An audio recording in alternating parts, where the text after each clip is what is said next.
Chapter 27 on expectations and the impossible double fugue. A first disclaimer.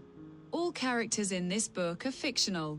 All statements, regardless of subject, are just that, statements. Some are rooted in empirical facts, while others are free fantasy.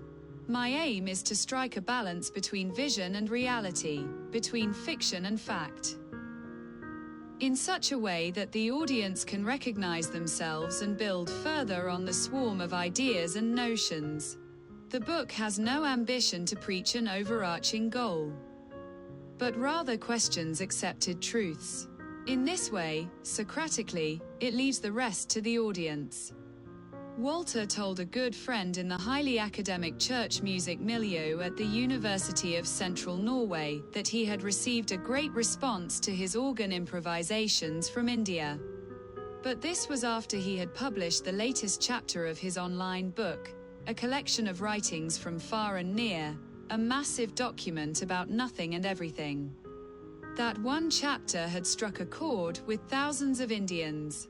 Walter had simply tossed it out there because he wanted to reach as many people as possible with his reflections and his music. The ripple effect was noticeable.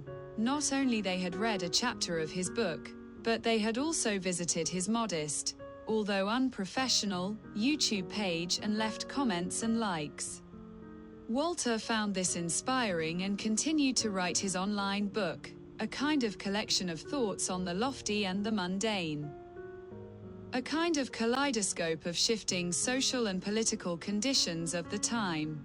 Walter was no activist ideology. There were plenty of those already. No reason to compete with that segment, but he was an observer. He registered all the hypocrisy, he registered all the brutal propaganda to which the people of the earth were exposed. The propaganda was, of course, adapted to the people. It was palatable, seductive, and guiding. People in general couldn't do without propaganda. They sat glued to their screens from morning till night. They suffered withdrawal without the screen.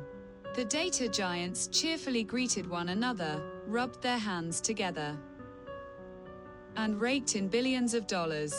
Mission accomplished. They had power and money. They could change the world. They just didn't change the world. They transformed it.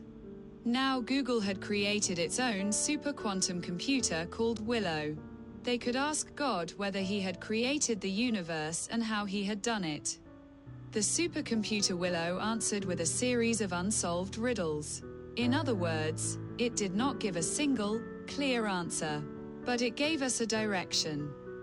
The next generation of Willow would supposedly give us clearer answers, perhaps help us with the complicated codes that still remain.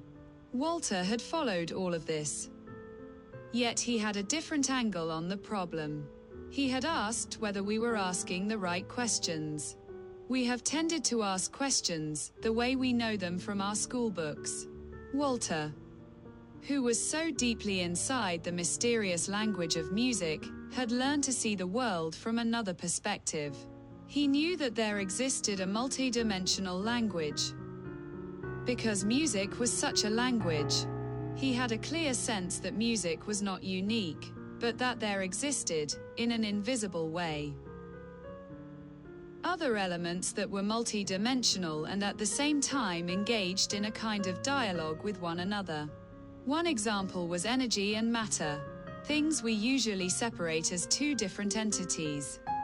But Walter and Einstein, along with many others, showed that energy and matter are two sides of the same coin. That was precisely why Peli Kaka, the famous astrophysicist, had developed a fondness for Walter's monumental organ works during the concert in Nidaros Cathedral. It was exactly this that provided the further foundation for the creation of Pelicoin. Now Walter found himself in Trondheim, Norway, after a long stay in Munich.